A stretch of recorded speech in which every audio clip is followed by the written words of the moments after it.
This is your show, man. We do what you want. Hello, man, Jesse. It's good to see you, big dog. Yeah, you too, man. I was been looking forward to this. I was like, man, when am I gonna get Tim back on? And then you have that new single out Yep, that just destroys. And I'm like, man. I'm so glad you dig it, man. yeah, I love it. I try to sing, I try to sing it on. We were talking about it on. What was it?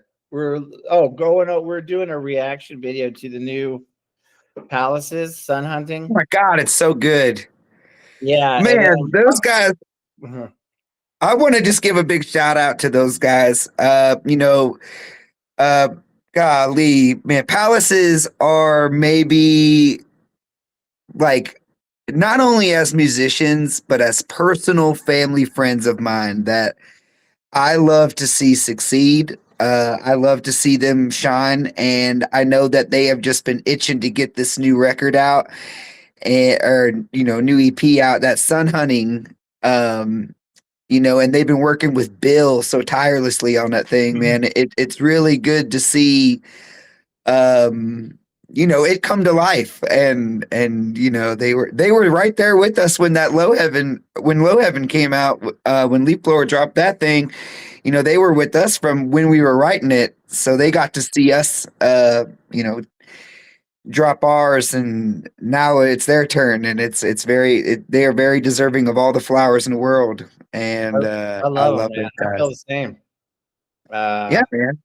they're just. I mean, like I've said this to you a lot, I think, but everyone down there that I know well, it blows my mind. Like, makes me want to become a better person. And you guys have. You guys have made me Oh become a man, better come person. on. You're already sweet, Jesse. Come on, man. I was okay, Tim. No, Yeah. but I think you and like Jay. Well, I don't know. Is he going by Forrest now? Jay Crash. Jay Forrest, our What do lovely you homie, but yes, him. What do you say when you see him on the street? Hey, Jay. I hey, call him Jay. Jay.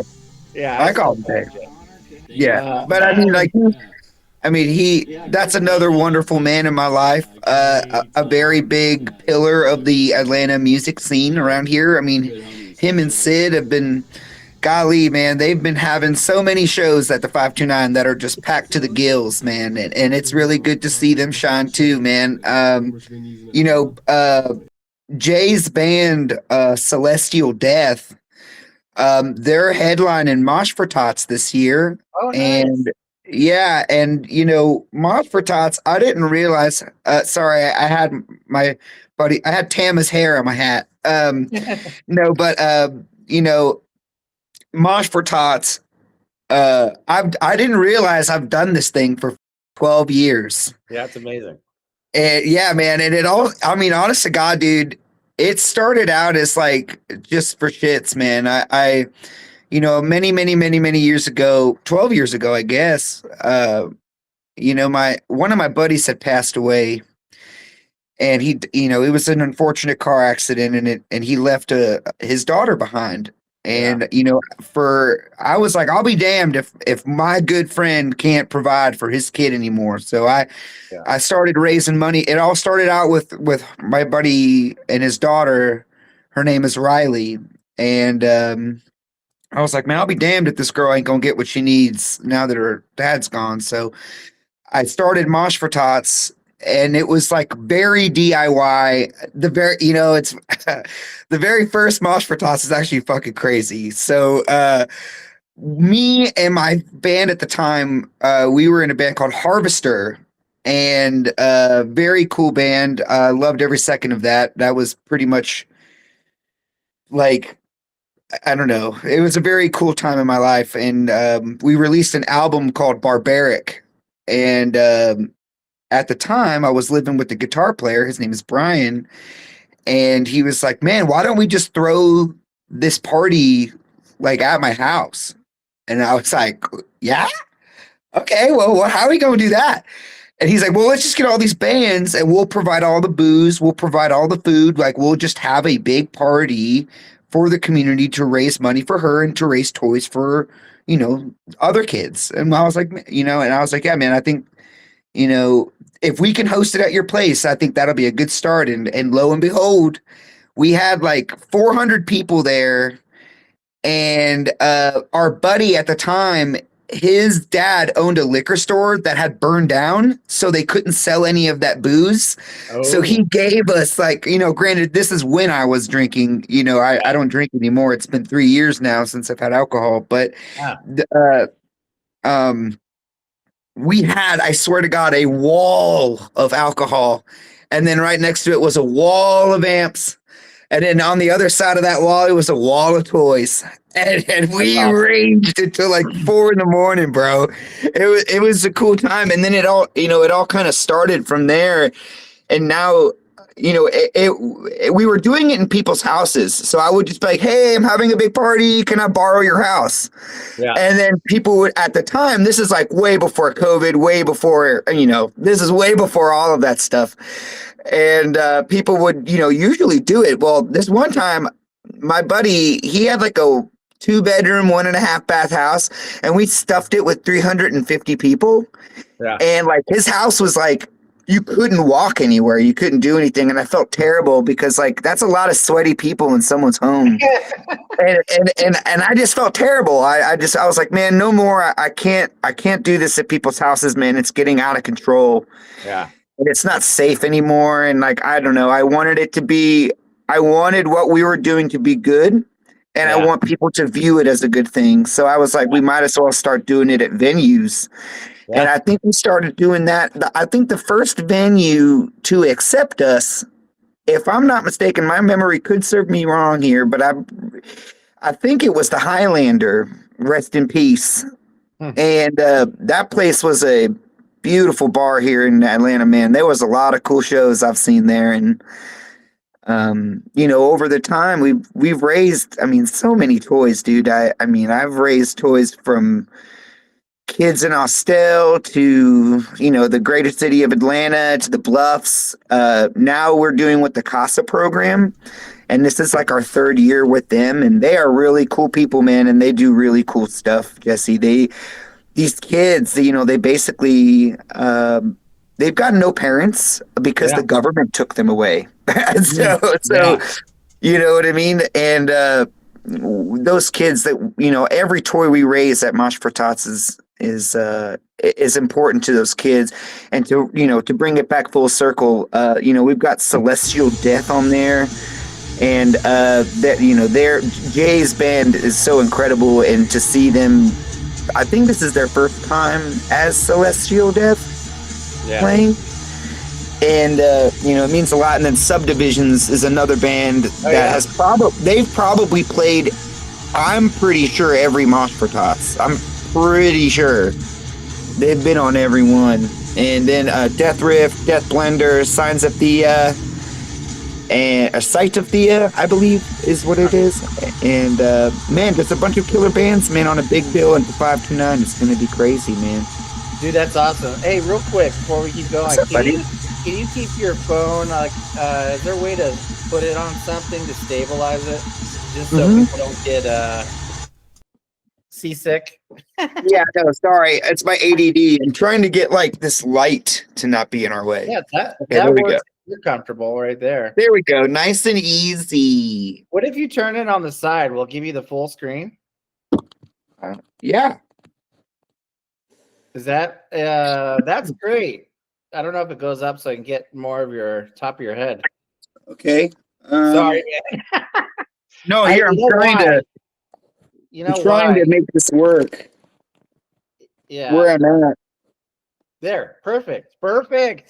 Dude, Yay! you know why I had to interrupt you to do that? Because Simon. Now I'm gonna take my phone and walk around the house, bro. You give me enough opportunity, I'm gonna do it.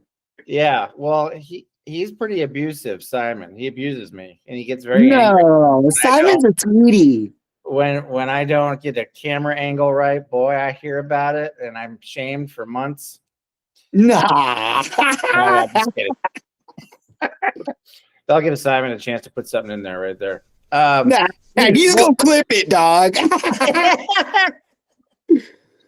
Oh, Well, that's funny. bro, that's why this is all why I call you the Saint of Atlanta. I mean, one of many reasons to have you, but I love the Mosh for Tots because one, it just sounds it sounds like it's something that needs to happen just by the name. It's so cool. Yeah, And I was thinking like Marine Corps. I think we talked about this last time. What was that? Maybe a year, maybe 2 years ago, where yeah, Marine Corps does toys for tots. So I love it in that sense because it kind of resembles that.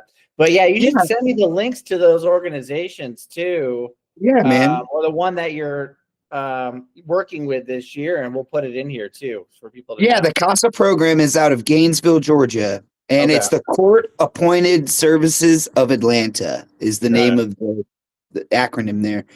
And by the way, thank you for your service, big dog. Oh, thanks, man. Yeah, I'm gonna post a my Marine Corps experience. It posts on midnight on Marine Corps birthday. Hoorah, 250 years. Devil dogs. Yeah, no, thanks, man. Yeah, appreciate it.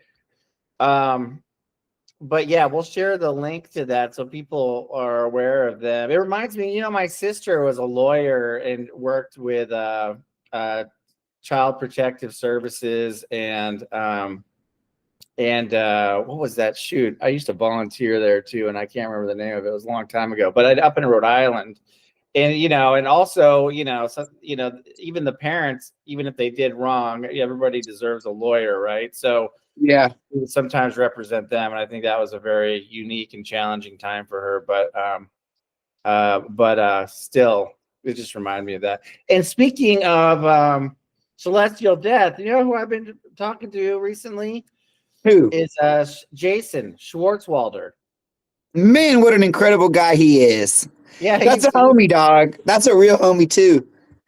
he's awesome. I didn't realize he just pinged me out of the blue because of these hats I'm making. Well, yeah, man, God, I gotta get one of those beanies, dude. Which, by Yes, the way, hey, I wanted to say something now that I'm on here, man. I know you've probably been talking to a lot of people about Brent. yeah, And man, I've got some stories from my side of Brent yeah, funny stories. And I just want to say, man, he was an absolute unit of this town yeah, and an incredible guitar player, a wild person. yeah, And man, but he was really cool and down to earth. Like he kept it real with you, man. He was as real as they come, dude. And yeah, I'm very fortunate and very insanely blessed that Brent Hines has catched a few leaf blower sets yeah, at bogs and around town. So like to have him in the room and to see my silly band do yard work, like he's done yard work. You know I what I love mean? it. So that's pretty cool. And man, Mastodon, I love those guys, and I could not imagine what it's like what they're going through, because like to lose someone that you've known, let alone play music with, like to play music with someone, Jesse, I take very seriously. Like that is a religious thing. Like you are creating energy with someone and having enough confidence in that energy to display it to the world. Yeah, And that is a very rare gift, and for them to be so talented as people, and the story of Mastodon and how they all even got together is like wild, and I my heart goes out to them and to Brand and his family, and yeah, I hope that they're all doing all right on this Saturday morning. yeah, man. It's such a weird thing. Like he does keep it real, and I shared this. I posted something about how I was processing it a week or so after he passed, and my last interaction with him, I came down I saw you at Kelly's Bash. You gave me Yeah, this. yeah, yeah, yeah, yeah. I gave you that shirt. Yeah. Yeah. Well, yeah, my last interaction with Brent, it wasn't, I wouldn't call it positive. Yeah, no, I mean, But you got good stories with Brent and bad ones.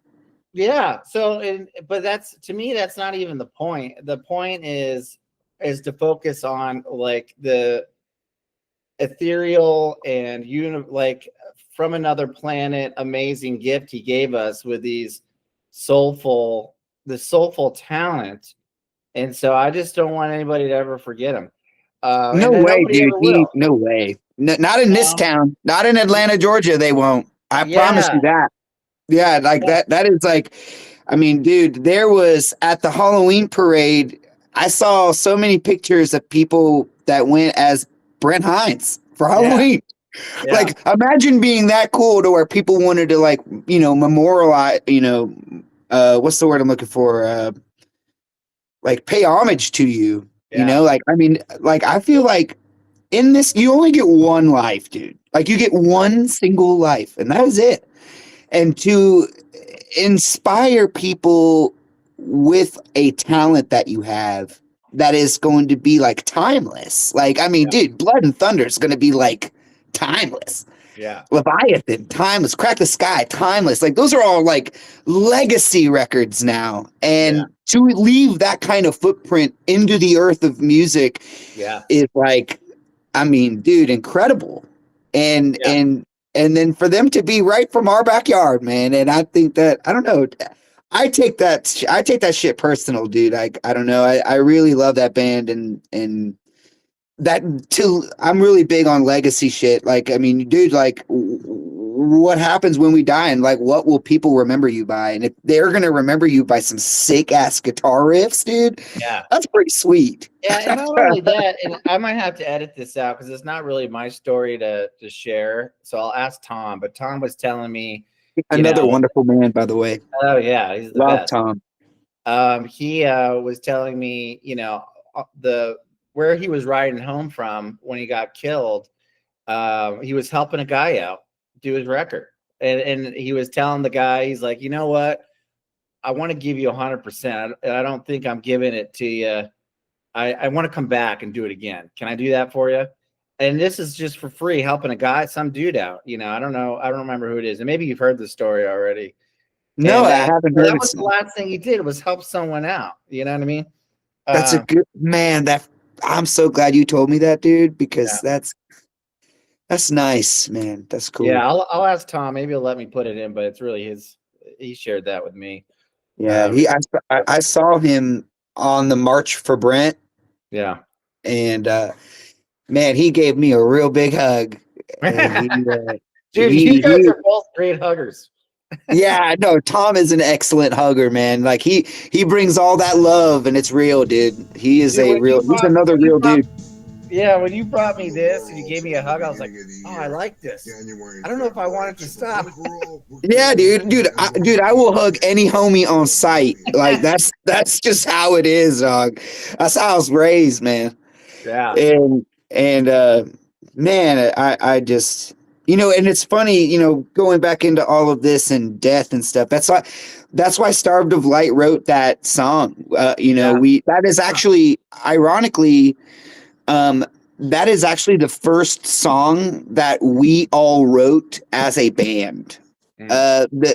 Into Early Morning, our debut LP, all of those songs were already written before I had joined the band. So I just like threw lyrics on top of them, and they were, I, we then Starved of Light was born, and then that record was born. And then now, We All Must Go is, I guess that's like the future of our sound is that single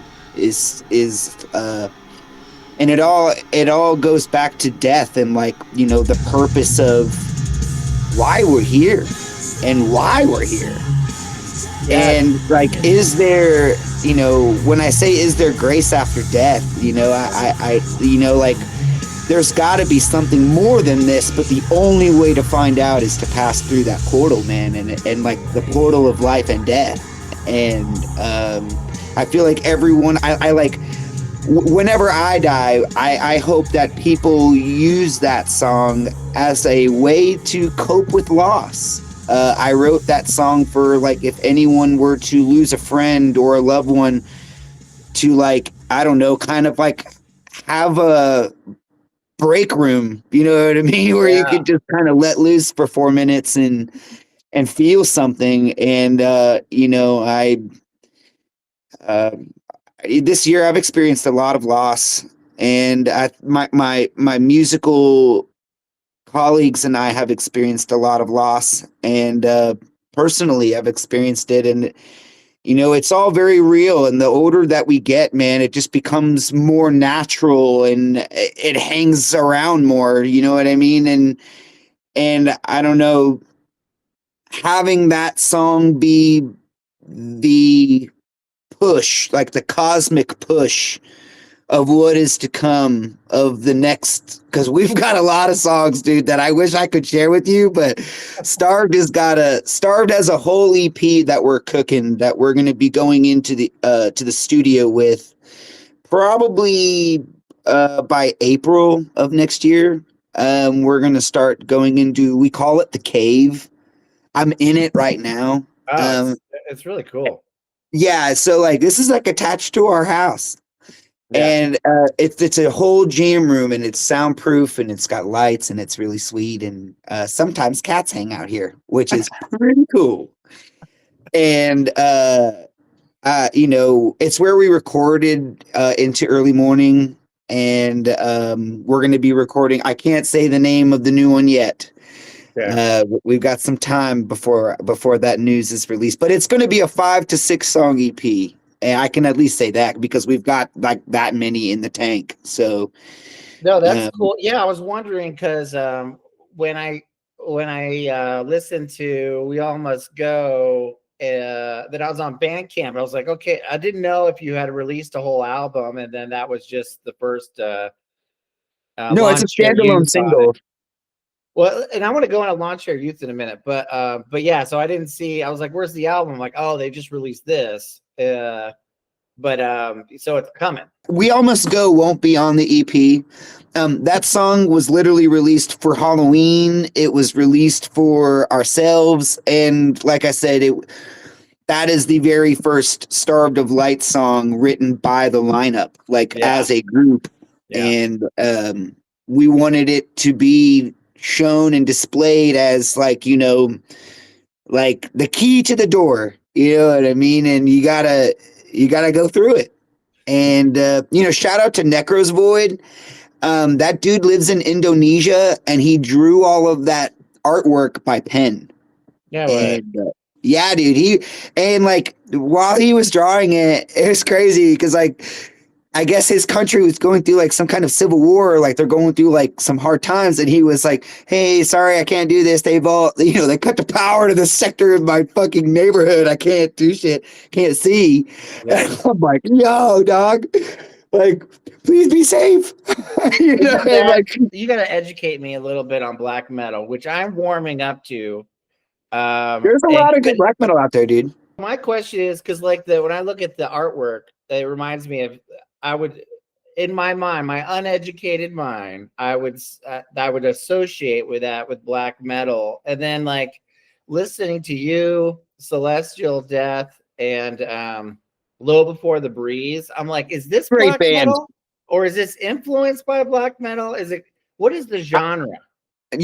Classifying bands and subgenres that go into subgenres that go into subgenres is really hard. Yeah. But I would say that those bands are, I would say, directly influenced by black metal. But I would not, I feel like all of those bands have like southern twang to them. It's Oh like yeah. No, it's in southern twang, if that makes sense. You know what I it's mean?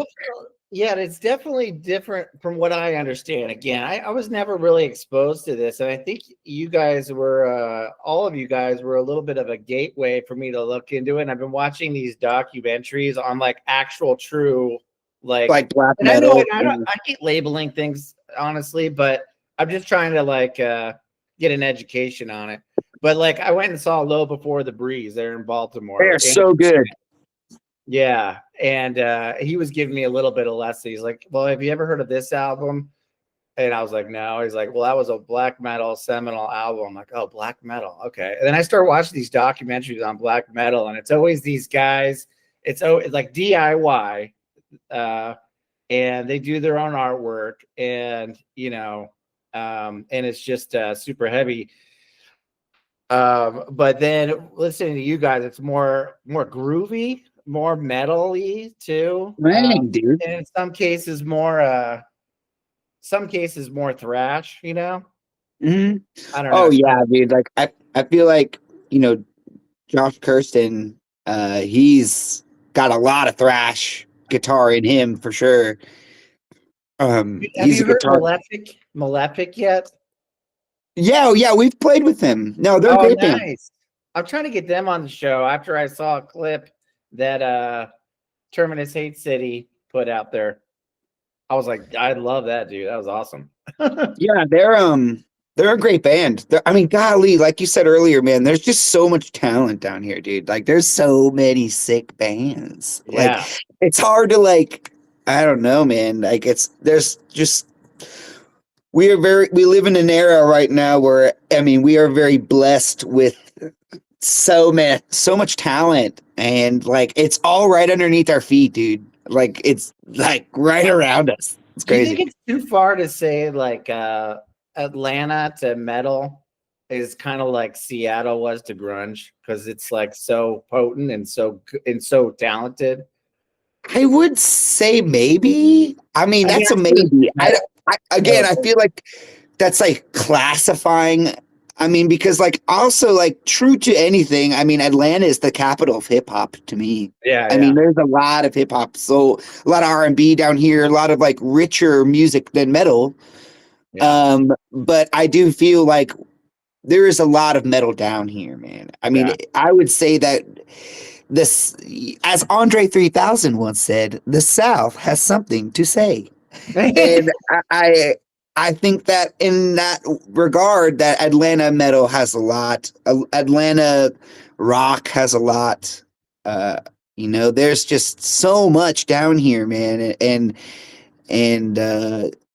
I'm very, very blessed to not only be a part of it, but to see my friends shine in the same like network. You know what I Yeah, mean? that's why I'm excited about it. And I think I only ask because I mean I'm sure other cities have great metal bands, and there's probably other ones that resemble like the concentration of talent. I think being from right outside DC in Virginia, I'm not seeing it up here per se, but maybe I'm not looking hard enough. Where are you?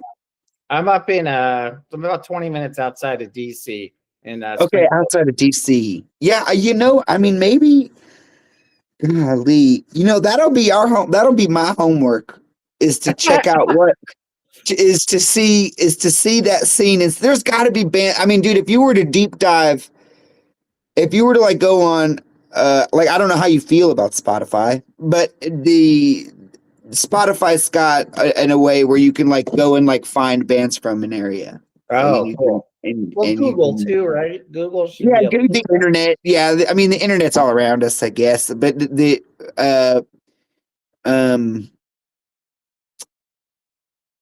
that would be interesting to see Well, what's around. I've thought about exploring. I'm like, why don't I do more stuff locally? And then I could interview people, in person kind of thing. But I don't know. I love you guys so much. No, I do. I love you, man. Like you are a wonderful man, and I really appreciate your friendship, dog. And I'll be down there in February to interview Palaces when they release their EP. Oh, Oh, I'll I'm doing definitely be something with seeing Video you, Raheem too. We're gonna do a whole thing. man. He's a wonderful dude. Dude, I talked to him for the first time on the phone the other day, and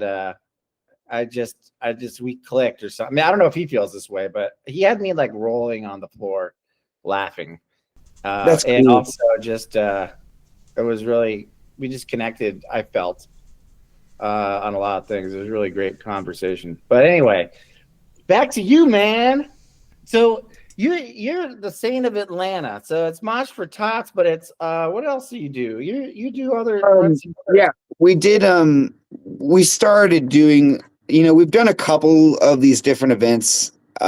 Sometimes they work, sometimes they don't. It's hard to compete with a lot of what's happening around town. Sure. So, we do this. So back in 2021, my mom passed away, and in 2022, she passed away of breast cancer. That's it nice. like mastitized all over her body, and it really complicated her life, and then it took her. But at the same time, to myself, I said, man, there's probably women all around town that are suffering in some way, shape, or form. How can I help them? Mm-hmm. And now I do this thing called Mom Fest, and I do it for my mom. You know, I want to just pay homage to her, and I want to raise money for mammograms, or if women need help with their medication, I want to have cash for them. Where they're like, "Yo, dog, like the Atlanta music scene got you. We raised this money. Here you go." Yeah. And Awesome. just kind of do that. But you know, we have some places in Gainesville that we've been donating to, and but we want to find someone specifically to help locally that's from Georgia, and like find someone that really needs it. You know what I Yeah. mean? That's awesome. Yeah, man, I just feel like cancer sucks, and it's either going to happen to me or someone I know, and it you got to be prepared for that shit, man. And when it comes, just having that preparedness, that love, that support system, and a community to get behind is really important during those times. And I just don't want anyone on this earth to feel alone about that kind of shit, because someone's out there willing to help, you That's know? awesome, man. That's why you're the saint of Atlanta, bro. I love you, Nah, man. dog. We gotta come up with a an emblem for you, saint of Nah. Atlanta. It's like Tim with like a Take a halo, sec. Yeah, dude, that'd be crazy, maybe dude. That'd old be school crazy. like Catholic, like Yeah, I like that look. Yeah, dude, that'd be funny. dude, I'm gonna work on that. Dude, if you did, that would make me smile, dog. Yeah, I'm gonna work on that. I was already thinking about it. But that's awesome. Back to the music. These guys are sick, dude. Who you're playing with? They're all amazing. Oh, Starved starved. White. Yeah, Yeah, yeah, man. these guys. God, you know it. Dude, I love that shirt, man. Yeah. So starved of light, man. Golly, I've known the drummer, um, Robbie. I want to say as long as I've been here in Georgia, which is like over 20 years now. Dude, didn't I tell you I have like a man crush on him because of his talent? Oh Uh, yeah, yeah, yeah, yeah, dude, dude. like He's an just incredible drummer, man. He's so technical and tight and powerful behind the tight, kit, tight and man. powerful. Yeah. Amen. That's He, exactly what it is. Let me fangirl out on him real quick. Because I love all drumming. I don't even know why I'm a guitarist. I really love, but I can't play drums. I just love it so much for some reason. But like I love different styles. Like you got the Braun Dalers, who's like kind of like all over the place. I love that, but I also love just the super technical, tight as hell um power that he's got there too. It's like two different kind of styles, but I love them both. It's yeah, so good. man. Robbie is one of the just best drummers I've ever seen, and his talent is incredible. I mean, he's sometimes, you know, when we write, he does a lot of accents and fills and stuff, and I try to like, I don't know, build my accents on his accents. Yeah. Sometimes like I'll go back and forth between everybody. I try to like team up with Elliot on some bass stuff and do something groovy, and then like me and Josh, if he's playing something relentless, I'm gonna be relentless right behind him, you know. And then like when Robbie's sitting there doing something either groovy or fast and technical, I try to like be right on top of it. And the way that we write together, it's really special, man. Yeah. And I can't like express enough like how thankful and blessed I am to be here at this camp, man. You know, and you know, Starved of Light is just incredible guys, and they're now lifelong friends. You know, like I've known Robbie all my life right now, so it's I got that friendship's always going to keep rocking and rolling. You know what I mean? And but Josh and Elliot, I've met, you know, very recently, and man, they are just brothers in arms, man. All three of them. and you know,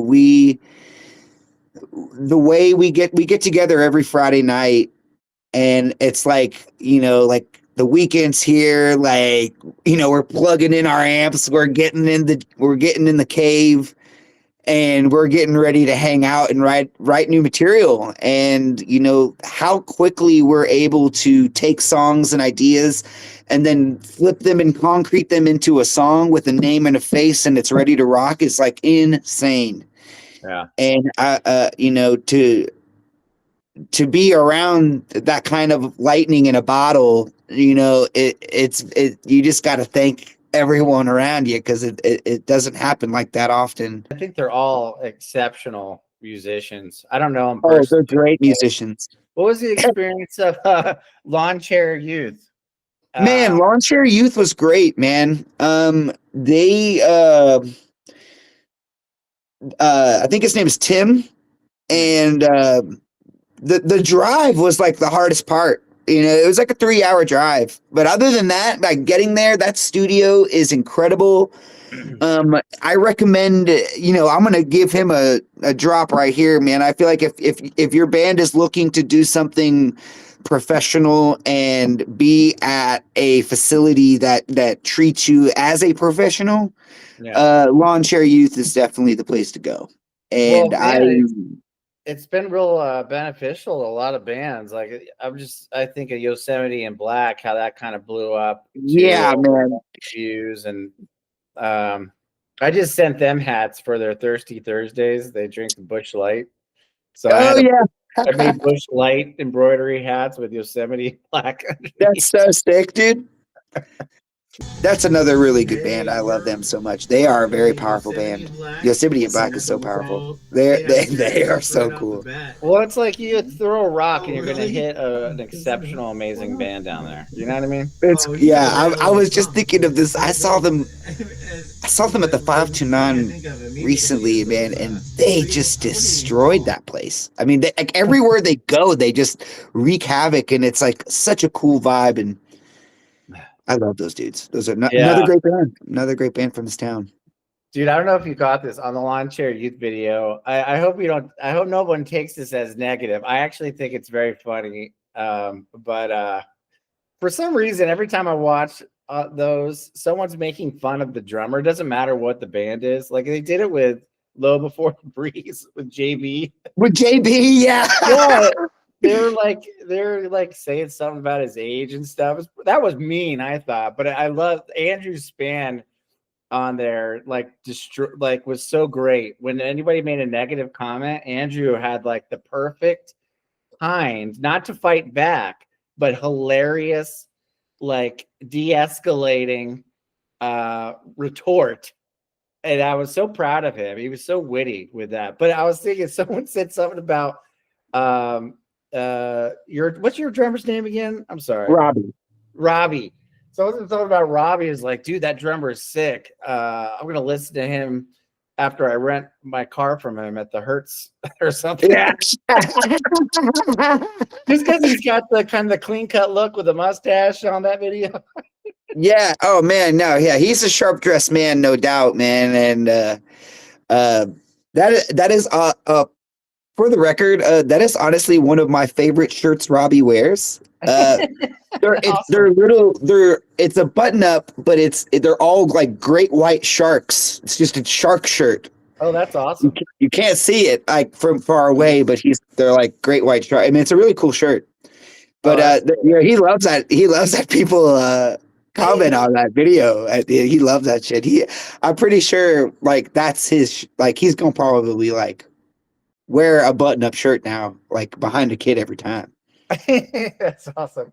Is that something? Did you read the comments in there? Is that not all of them? I haven't been able to go back and see the rest of them, but I've heard what's up there. I've heard what's up there. The internet can be very funny, and it can be very cold and mean. No, it's just a feral place. As long as you're cool with it being feral, I mean, you really can't be let down by it. You know what I mean? I was gonna say this earlier, but we switched topics. But I really attribute you and Jay as inspiration for me to quit. I quit drinking 12, 20 last year, dude.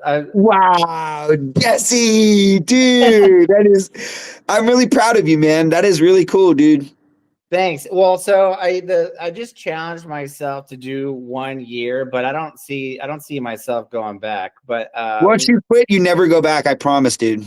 well, it's doesn't when I think of drinking now, I just think of lethargy, and the big thing for me, it wasn't getting in the way of what I was doing, but it was getting in the way of what I wanted to do. Yep. There you go, right there. Ding, ding, ding, ding, ding. Yeah. So, but you guys inspired me. I'm like, hey, these guys rock hard, and friggin', they don't need to drink. Um, it, I will never drink alcohol ever again for the rest of my life, dog. yeah. Well, and it's like the big challenge was the Kelly Hester bash because I quit December 28th is last year, and then that I can't remember when that was, but it was not long after that. And I'm like, this is the big challenge.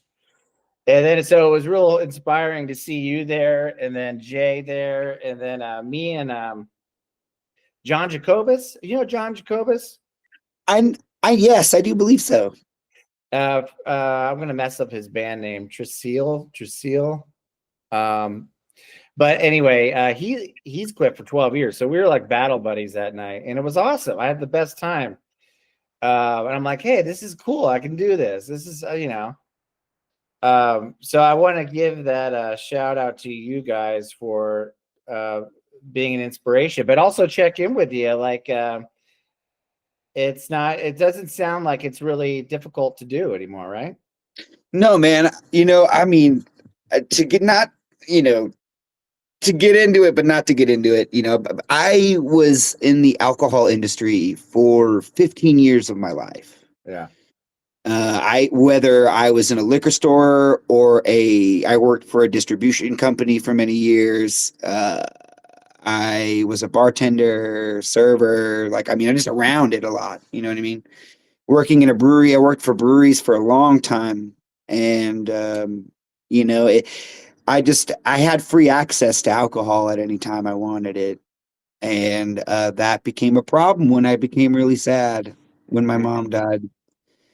And I was already kind of an alcoholic before my mom died, but then when she passed, for a year, I just tried to destroy as much of my life as I could. Yeah. And it took the power of really good friends and a prayer to my mom that made me realize that I was fucking my life up and I was going to not live to probably see 40. And, I just decided at that moment, I wanted to I didn't want to, if I died, I just didn't want to be known as like a cool dude, but he was kind of a drunk, you know what I mean? I didn't want that on my tombstone, you know what I mean? And Yeah. I said, I'll be damned if anyone can't say anything about me when I just build myself as a new, good, strong, righteous man. And I quit drinking alcohol. And ever since that day, it has drastically changed my life for the greater good, for my mental health, for my physical health, for my relationship with my family, for the relationship with my friends. I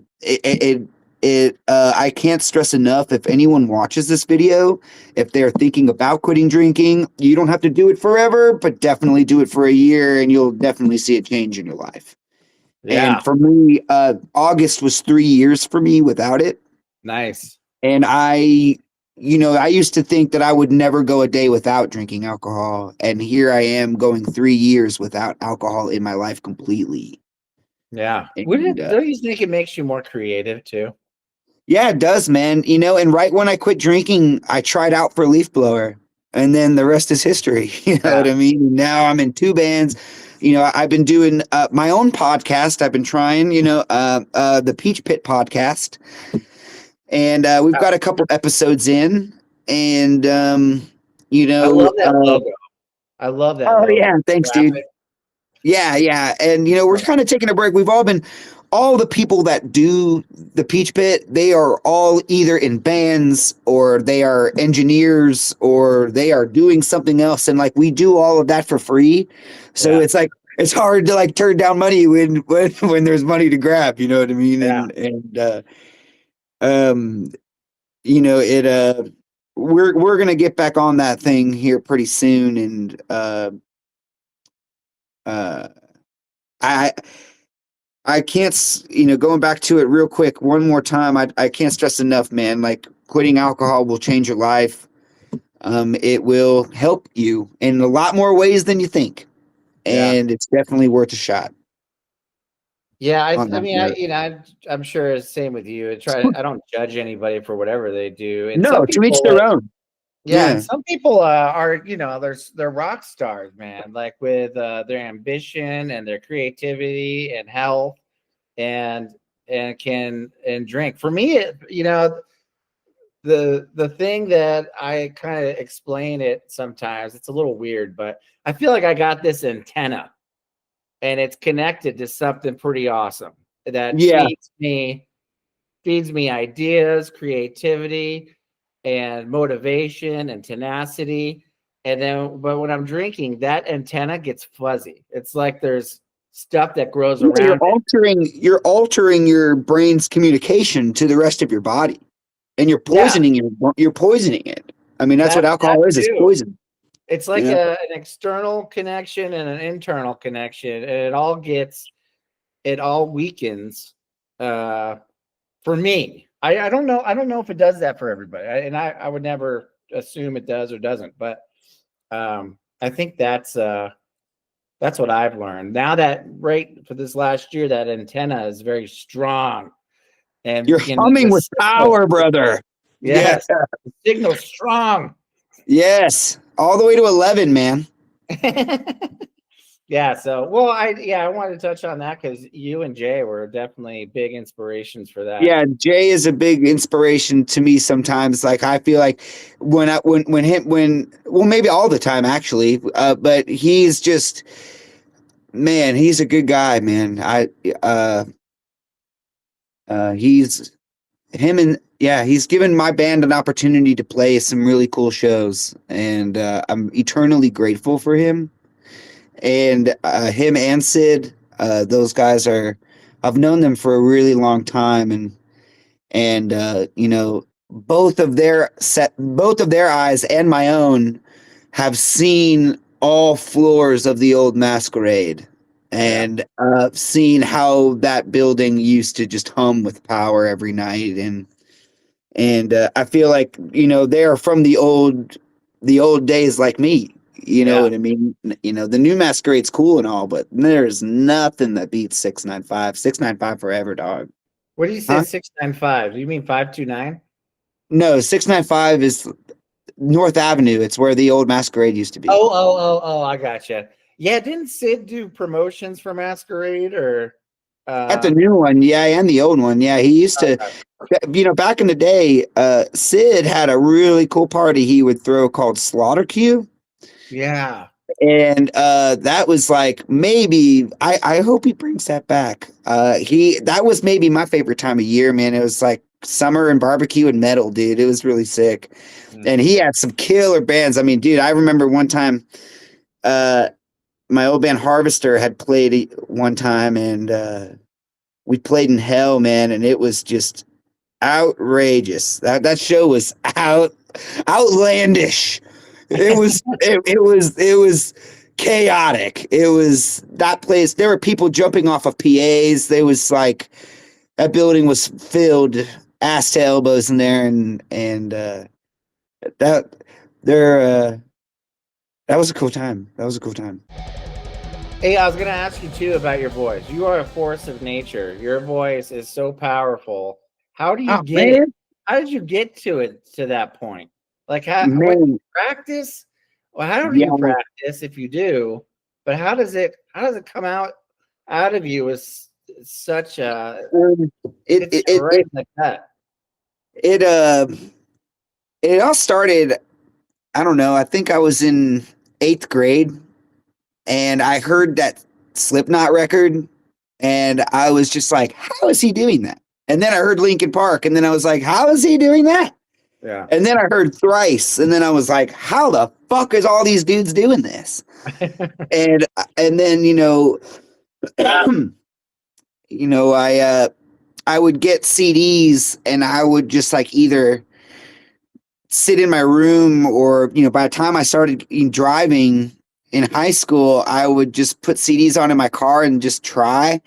But it was a lot of trial and error, man. Like, you really got to find the sweet spot. And like and what I mean by that is, like, imagine having your diaphragm cup the air inside of your tummy, Yeah. and you're just kind of like an icing thing. You're just like slowly squeezing out the air in your stomach and applying pressure with your like throat muscles to create the sense of distress, but it's not really screaming. You're just kind of like talking and putting distortion on your voice. Yeah. You know That's what I mean? interesting. And you just kind of like find your diaphragm, and like the communication between what kind of notes you can hit with your like vocal cords, and versus how much pressure you're putting on your diaphragm, and your like breath and technique, and just having like good airflow.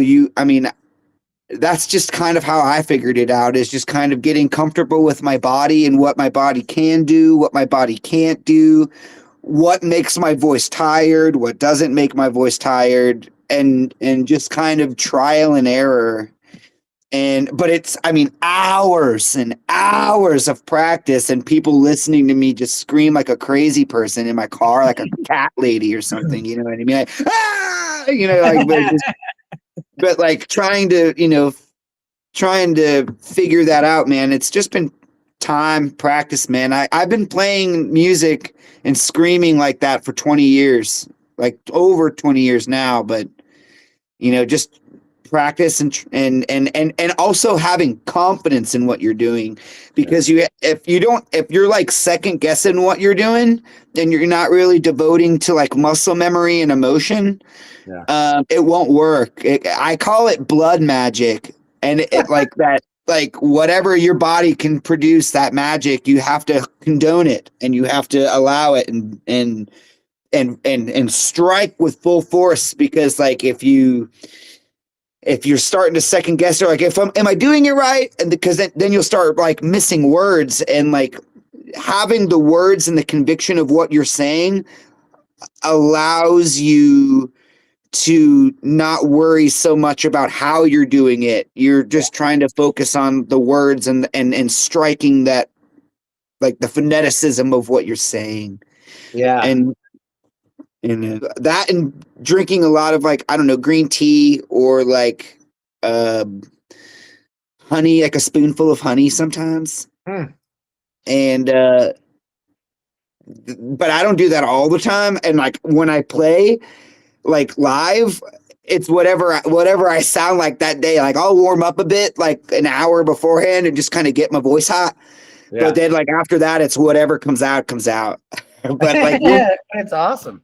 but like the endurance and stuff, like the endurance and doing it for an extended period of time comes with like tracking and practice, like being in the room with the guys. Cause like, you're going to sit there and practice for like 2 or 3 hours with the guys. Your voice has to sit and stay for 3 hours. So you got to like learn what's going to tire you out before, and like just kind of keeping that endurance going. Yeah, that's helpful. I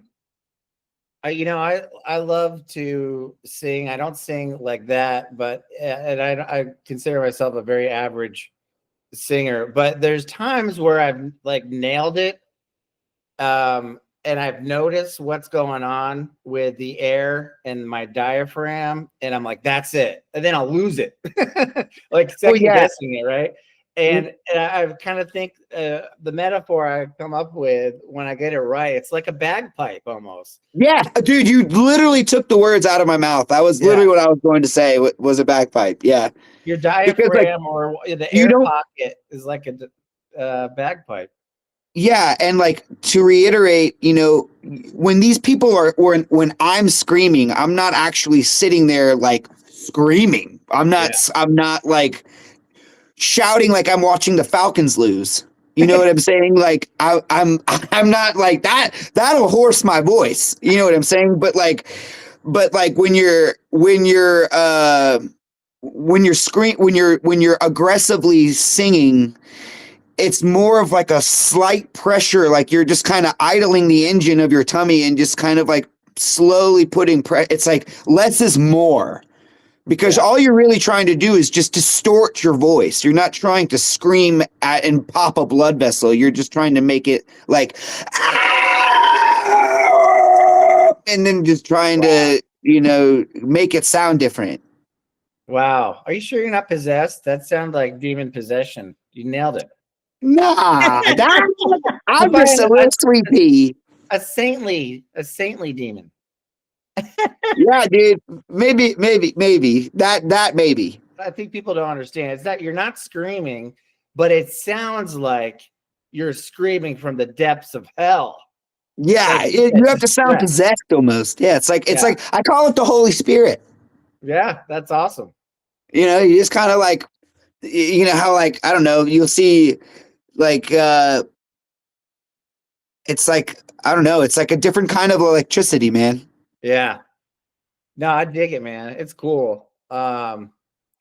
And I'm really liking you guys turned me on to a lot more music. Another band that does it really well is a Generation of Vipers.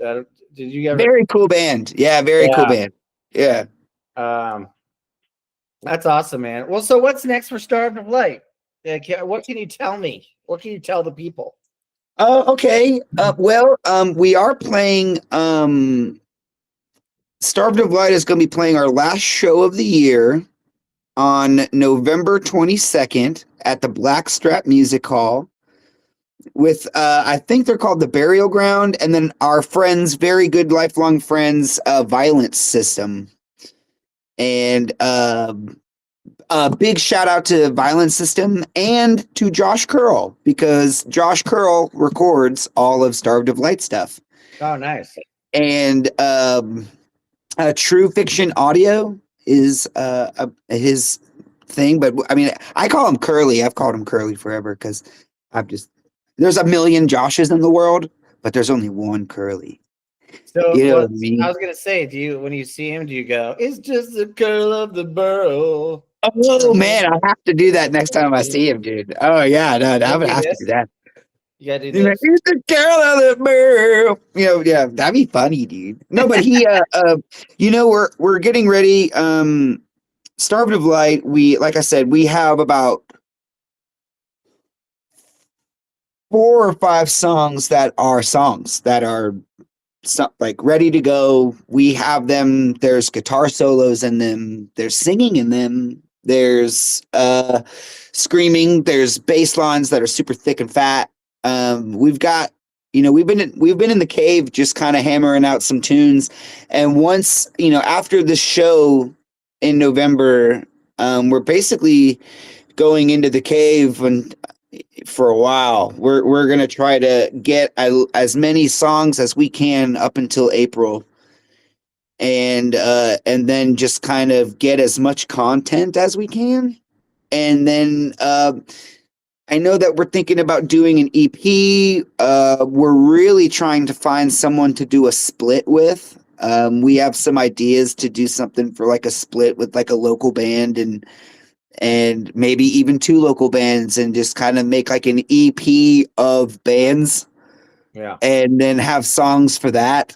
And I know that once this EP, the EP will probably, if I'm looking at it realistically, I think that it will be physically out by summertime.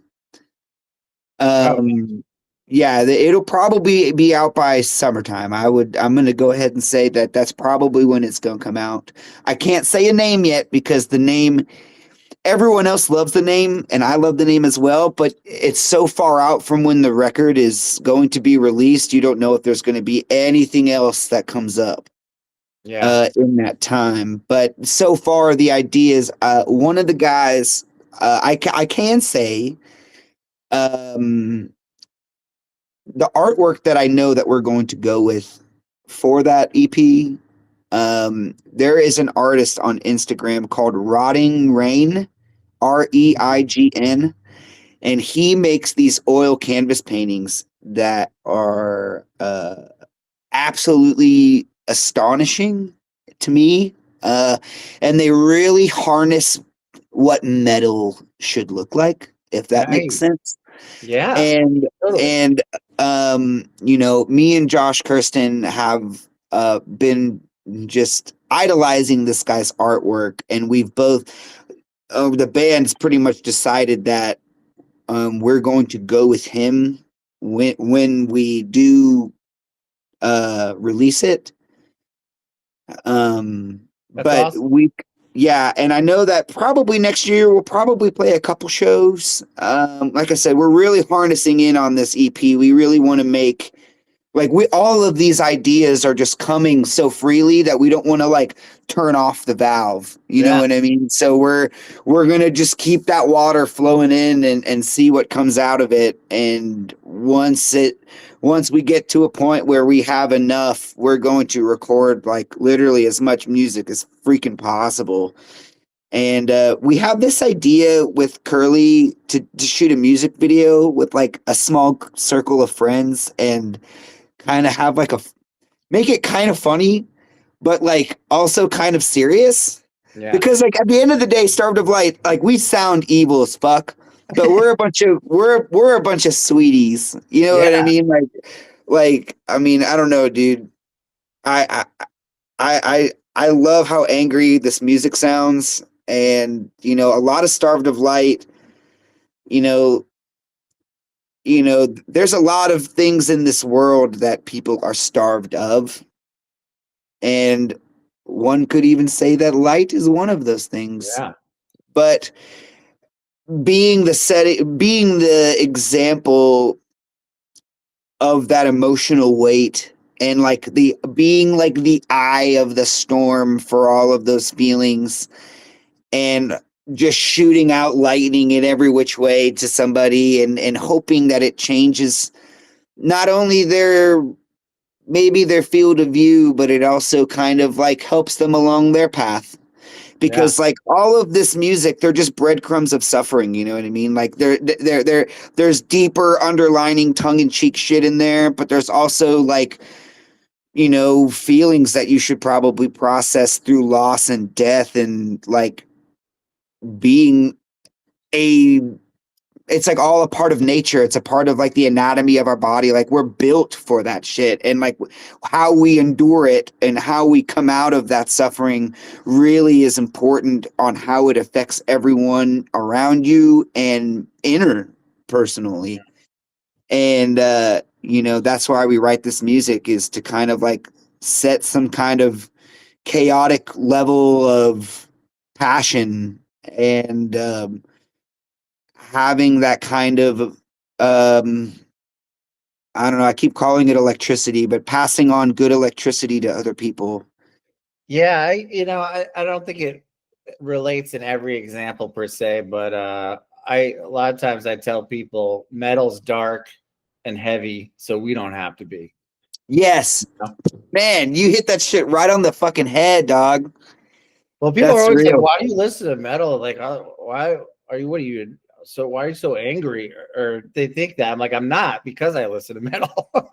Yeah. And it's just the perfect neutralizer of those negative emotions because someone else is saying it for me, and feeling it for me, and it's a cathartic thing. Helps me process when I do feel dark and Yeah, man. evil.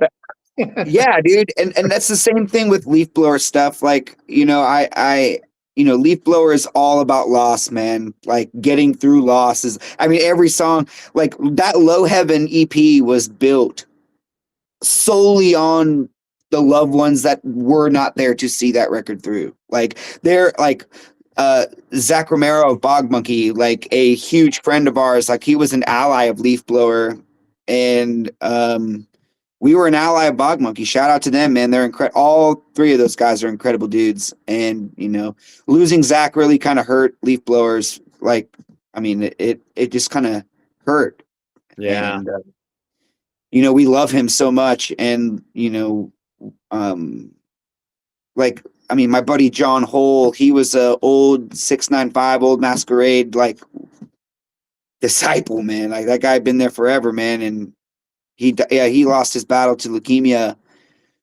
And I had a friend, Ashley, she had shot herself, and like she was a very good friend of mine. And it was all of those people. I wrote songs about them to immortalize them into low heaven, because it's like the closest we can get to them Hmm. is through music and through representation and memory. Yeah. And that is why low heaven exists, is because like those songs are offerings to their memory. And that's And why, and that's it's so good too because it's so authentic, you know? yeah, man, you know, I feel like when I call them grief tokens, Mm. and when you suffer a large amount of grief, you have the ability to hone in on creating art with that token. And Hmm. you have the ability to either do something good with it or do something destructive with it. But regardless, it is a grief token nonetheless. And when you feel that kind of grief from any which way of life, um, it's important to take that frustration and pain and put it into and turn it into something positive, because that is how you endure. That is the purpose of being here on this earth, is to take that negativity and to turn it into love and inspiration and art, and displaying that art proudly to others so they can get through their shit. You know what I mean? And Wow. that is very important. Dude, I think that's the perfect a way to end this interview. But let me ask you, is there anything I should have asked you that I didn't ask you that comes to mind? Um, how are you doing? Thanks, man. I'm good. Uh just the day job is a little overwhelming, and I'm your regular DC consultant, 9 to 5. It's very heady. Um but I'm grateful for it. It enables me to support my family, but it gets a little overwhelming at times.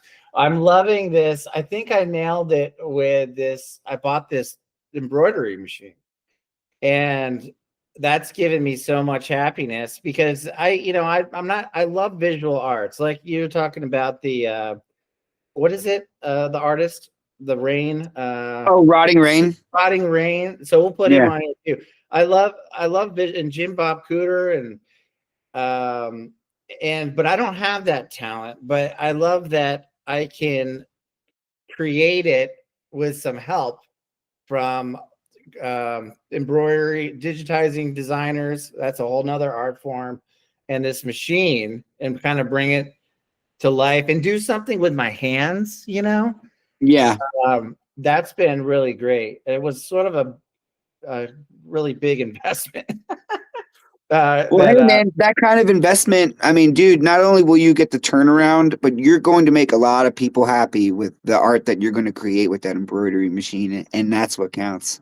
Yeah, well, that's what's fun about it. That's like this Brent Hinds stuff. It's I think it's you've seen me talk about it and post about it, but it's connecting me to all kinds of people I never would have talked to. I talked to someone in Oregon last night who got a beanie, and she's like, her name is Ginger Snaps Oh, that's on cool.